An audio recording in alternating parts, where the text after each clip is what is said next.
Wow, this is just a perfect way to bring in our next guest on Yes. FT Live. Polar Bear's ready for it. And I Hey, think he heard all of it. no, So no. just Oh, beautiful timing. That's Pete Alonso that's joining us. beautiful. Pete, I you got actually to. I had a story like that this year. Funny enough. Go Yes, ahead, do please. tell. Go Continue. on. So, uh, I'm I mistimed my pregame coffee. Mistimed it. I had it too close to game time, and then I'm running doing my sprints, and then I throw. And then middle of the first inning, I'm like, goodness gracious, this is not good. Um, so I was hitting the top of the second. I was leading off the inning, and I said, I don't care where this pitch is. This at bat is ending first pitch. Because I need to go. And then first pitch, I get a hanging slider, and then I deposit it in the seats. And then Oh, as soon as I touch home plate, it was like it's straight to the bathroom. No high fives, straight to the bathroom. dude, But you hit if a home. It's a home run and it has to go. That is epic story, dude. That's epic. that was best case, but dude, honestly, if I had to run the base, I would have gotten picked off on purpose or something because I would I would have had to go so bad. That is phenomenal, dude. That is. Oh man, stories like that makes me want to come back and play baseball again. Is that weird to say or no? That's honest. I bet that home run was the one in Cincinnati off of Hunter Green. Yep, that's it. That's the one. Oh Wow. my God, phenomenal. How'd you know that? Just remembered it was Good the first guess. pitch hanging slider. Perfect. Hey, Pete, I want to get in some baseball stuff, man. Remember we had a conversation a couple weeks ago about adjustment that you had to make. So I had some fans ask me, like, what adjustments do you make? And you were going through it a little bit. You were still hitting the home runs, but the average wasn't there. So can you explain to people the adjustments you have to make in and out, day by day, pitch by pitch? What was the key adjustment for you right now? Honestly, like I guess for a fan perspective, it's kind of difficult because hitting it's somewhere between an art and a science, and you always are fighting to find that good feeling in the box, but then also you want to do your homework, your video work, like your studying of your opponent, and then you're mixing in like your physical work in the cage. So that's like from the scientific and being a student in the game, but also you don't know until you go. You don't know what it's going to be like until you're in the box in the game because video can say one thing or the opponent can flip the script. So you have to have that adaptability. And for me, excuse me, the biggest adjustment was is honestly just thinking along with the game plan and then not deviating.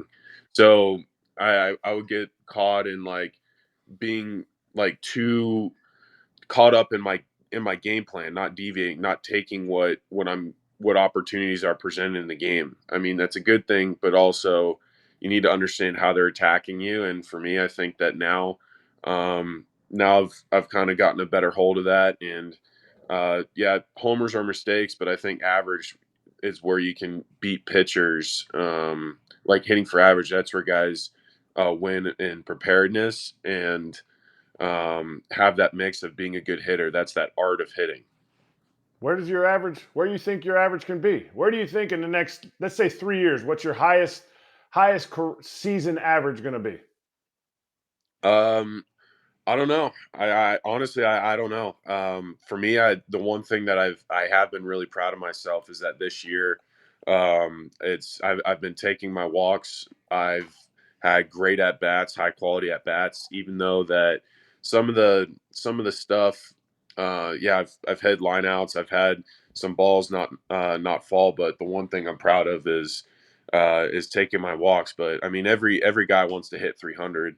I mean, my highest I think is 271, but every year when you keep getting more polished and better, so hopefully hit 300. Well, that's why I ask. That's why I ask because yes, your second year, you went down to 231, but since your second year, your average is slowly rising, which is something that people just look at and they're like, oh, all the home run derby trophies, all the home runs, he's going to hit 55. if you continue on the trajectory that you're at, I don't see why 300 isn't possible.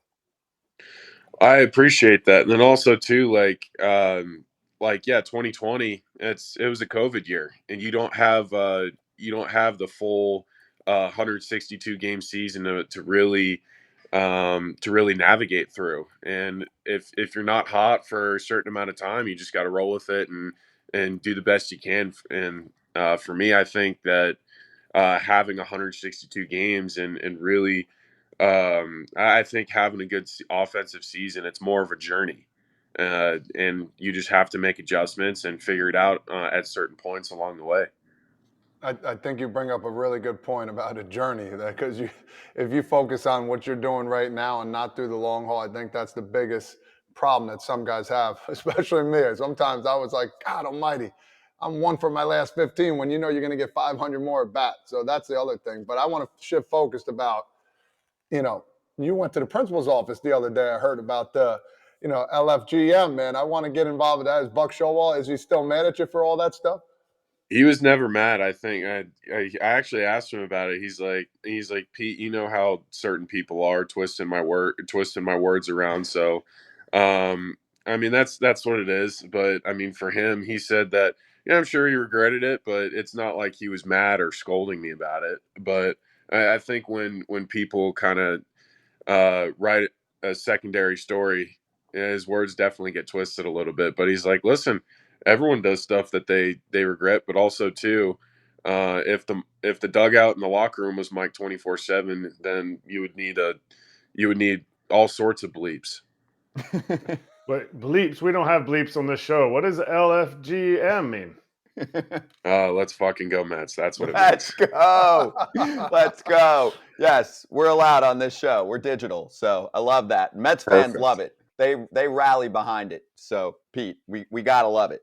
Let me ask you about yesterday too at Wrigley. So you did something no one else does as a righty with the wind coming in too, right? Because I wasn't there, but that's what I heard. And you go way opposite field. Beautiful chart from Anthony DeComo, who covers the team every day.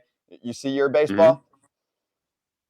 Yeah, that's a right field homer. You feel good about that one?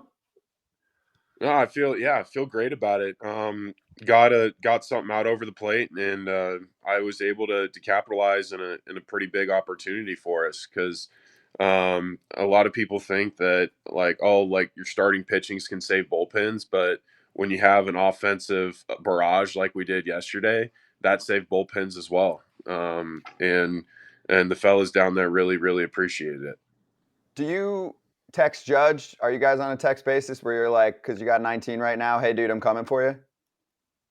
No, I mean we text every once in a while, but we're not like competitive with that nature. We don't go back and forth like that. Maybe if we were teammates. Okay, fair.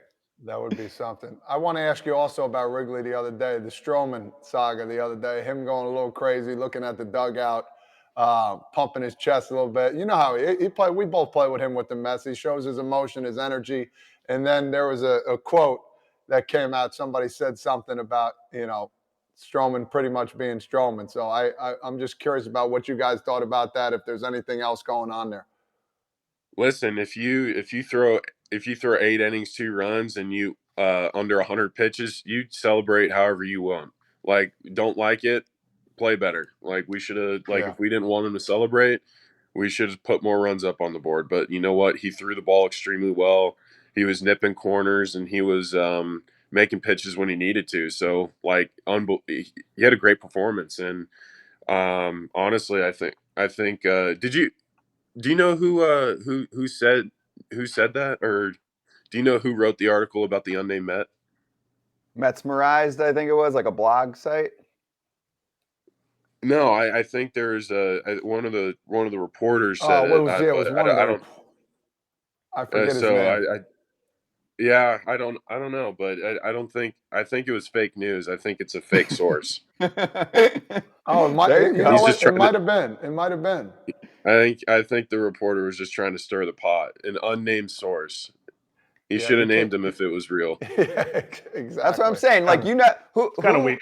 who does that? Unless there's some crazy situation going on. If you're a player, do you go to the reporter and say, "Hey, quote me, but don't say my name"? Can't do Absolutely not. That never happens.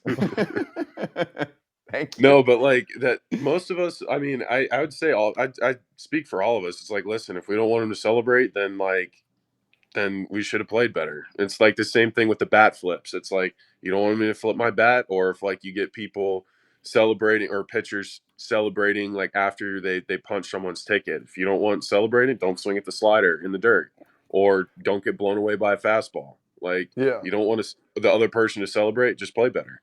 Yeah, I think it was Mike Puma. You know Mike Puma, the Puma they call him in there. Yeah. Yeah, you know how Oh these yeah, reporters yeah. are. You know, So you understand. I tried teaching you when you first came up. You take for granted. You just take it for the grain of salt and move on. That's it. That's actually what I 100%. wanted to ask you. I wanted to ask you how are you a guy who's been in the spotlight in New York and like you've been void of drama? Like, are you Jeter? Are are you taking, because how do you stay out of that, and how do you help these hopefully barrage of rookies that are coming up here with Vientos and Alvarez and some of the other guys that are still coming? Beatty's there. Well, I mean, these guys, I mean, they're first of all, they're pros. Like they're pros. They love the game and they work hard. And from what I see, they're good dudes. And I mean, for me, it's just I I just mind my business. I work hard, I play hard, and I do what I can. And I try and spread positivity, be a good friend and a teammate. That's I mean, as a ball player, that's all I want to do professionally. I just want to play well and have a good impact on others. All right. Now, Todd wanted to take this next thing because we don't want you to get led. How did you get your name, the Polar Bear? Todd just talking trash in spring training, but like in a good fun way.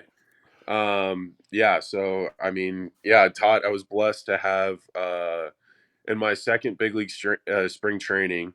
So I had Mr. Robinson Cano on one side, and then on the other side it was T. Frage.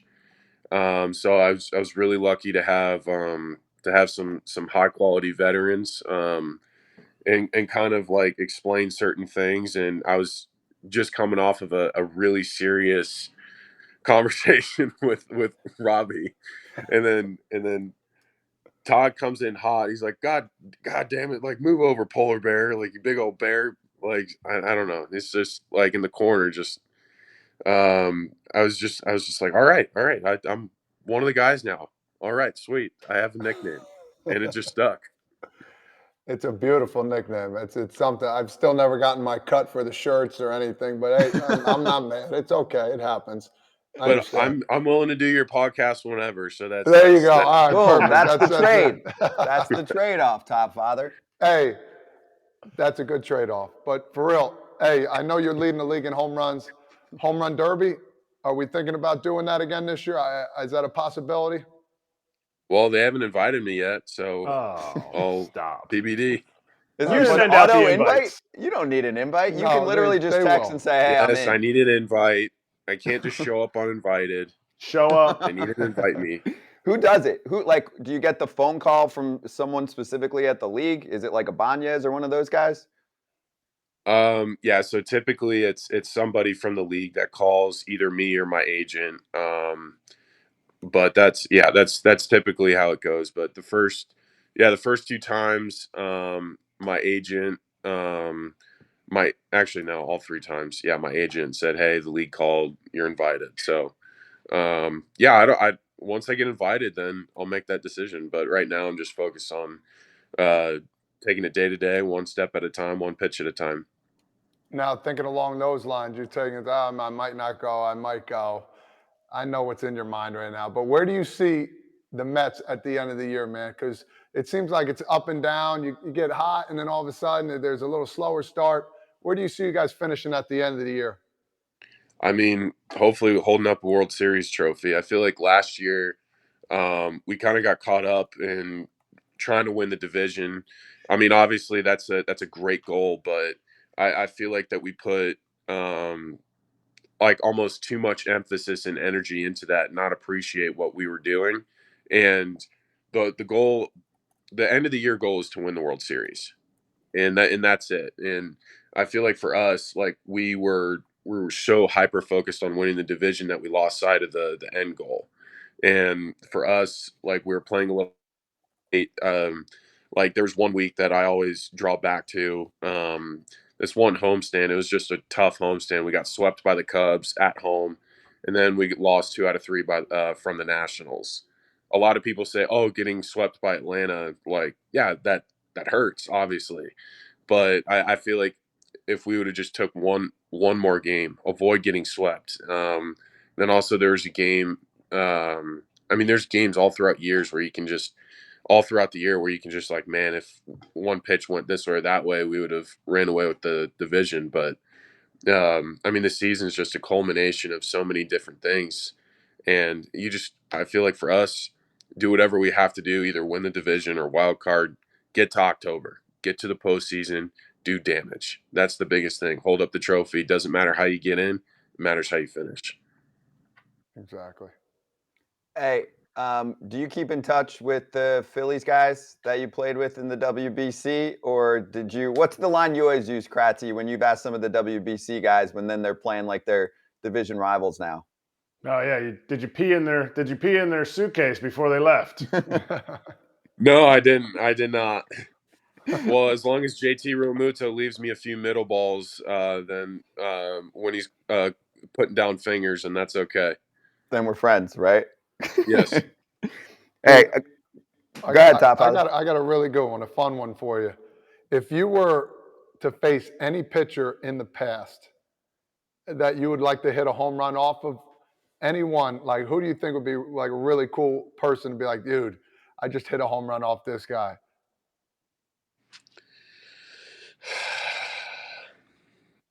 Probably Pedro.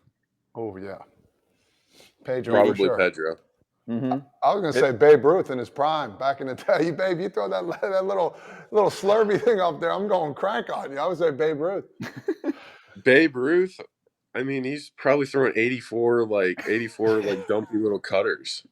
Hey, and he'd strike you out every single time because you don't like those things. I love those things. Oh, that's great, man. That's great. Hey, we got a lot of questions coming in from fans with the same vibe of routine. What are you doing pre, post, daily routine, the whole deal? So like just give me today, right? Aside from having to do your obligation to Todd Father for the Polar Bear nickname, take me from wake up through the end of the night. Yeah, so woke up and already looked through the bullpen, but when I get to the yard, I'm gonna kind of take a little bit of the deep dive into the starter. Basically, it's just knowing. For me, I just want to have a good. For me, I'm a visual learner. I want to have a good kind of background on who I'm facing on the day or could be facing. Sometimes I'll look at okay, like this guy threw 2 or 3 days in a row. He may not be available today. So I always take certain things like, okay, in a leverage situation, this is so I'm always running through game situations in my head. So I'm always prepared. So by the time I get to the on deck circle, I'm done. I don't need to think about anything. It's just executing a game plan.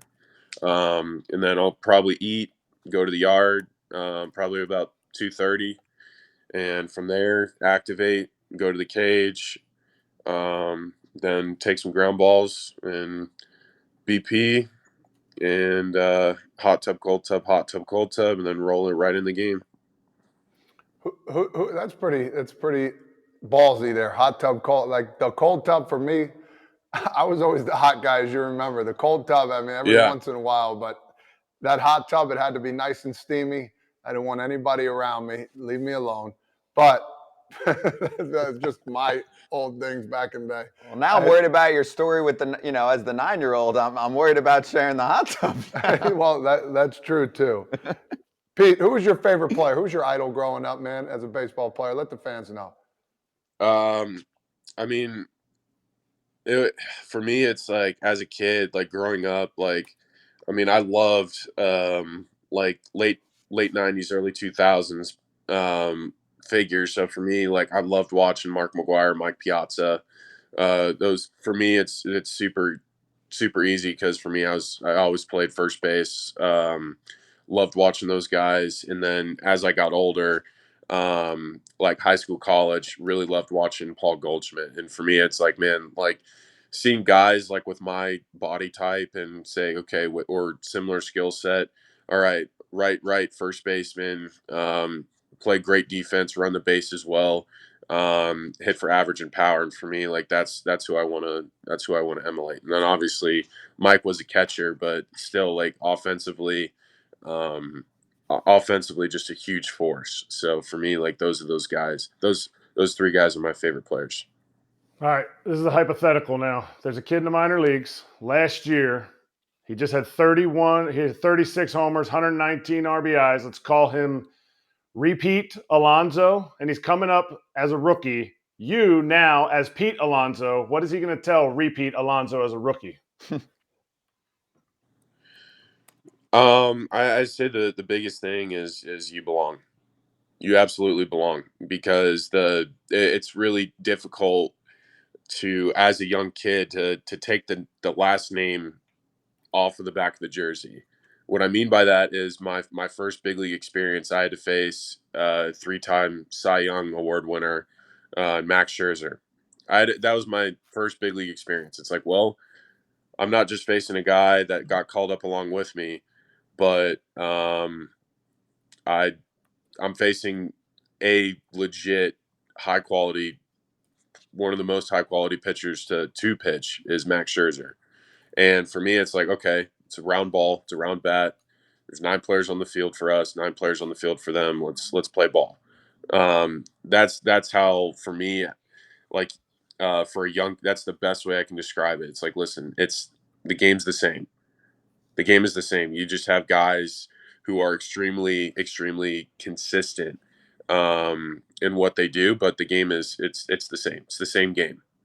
But take us back to that day. Did you believe that, or were you overwhelmed? I mean, if you look at the results, I punched out 3 times, but I think I saw probably about 20 pitches in those, or 19 to 20 pitches in those 3 at bats. I gave hell of an at bats, but I mean, yeah, I struck out. Technically, if you look on paper, it's a bad result. But like seeing pitches, seeing what he's going to do, seeing how he's going to attack, not just him, but I think Jan Gomes was catching that game too. So just seeing how he calls the game and seeing how he goes about it, like I got a lot of valuable information that helped me for the next time I faced him. That's interesting, Pete. I want to finish on this, man. I got one last story with you that I tell people all the time. Remember when we were in Miami, and you were struggling a little bit? We came up. We both hit early BP, and I'll Yes. never forget this as long as I live. And I think you put a smile on your face because I was such in awe of you, being an older player. I was such in awe of what you did. You told me, you said, "Listen, watch this round of BP. I'm going to hit a homer." I said, "Okay, yeah, I've seen it before." He goes, "No, one hand." He would take Pete. I can't explain this. I Oh, wish the we had half swing. Yeah, the the half point of swing. contact drill. He would. Let me get in camera here with his right. So a right-handed hitter hold the bat, the right hand on top, left on the bottom. Took his left hand off. BP throwing. He would hit like this through the zone with one hand. He's putting 400 in seats in left field with one hand, while I was struggling to even get the ball out of the stadium. And the oohs and ahs, Pete, I'll never forget that. For one, explain to you why you did that, and for two, I just want to let everybody know the power that you have. It was just extraordinary. Thanks, buddy. I appreciate that. But I mean, the whole purpose of that the half swing drill for me, it's just sweet spot awareness. And from the best way I can describe it is you are swinging with your body, in your hands, and the bat's just going to be there along for the ride. And the whole point of the drill is to just hit the ball perfectly on the sweet spot without finishing. So I think the biggest point in hitting is from after you finish your load. It's from when you go A to B from when you make your swing decision, yes, I'm going to swing, into the baseball. The finish of the swing is just kind of your body releasing the energy that you created.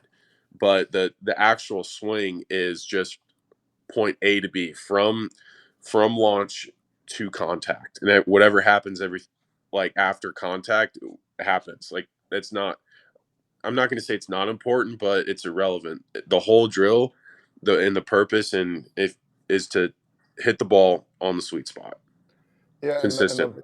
and the bottom line for you young kids out there, less is more for one, and two, this is a spectacle that you won't see anybody being able to do this because he was so precise with his body, so precise with his stature of how he swung, and this is what he does. Pete, you hit home runs, you have fun playing the game, and everybody loves watching you.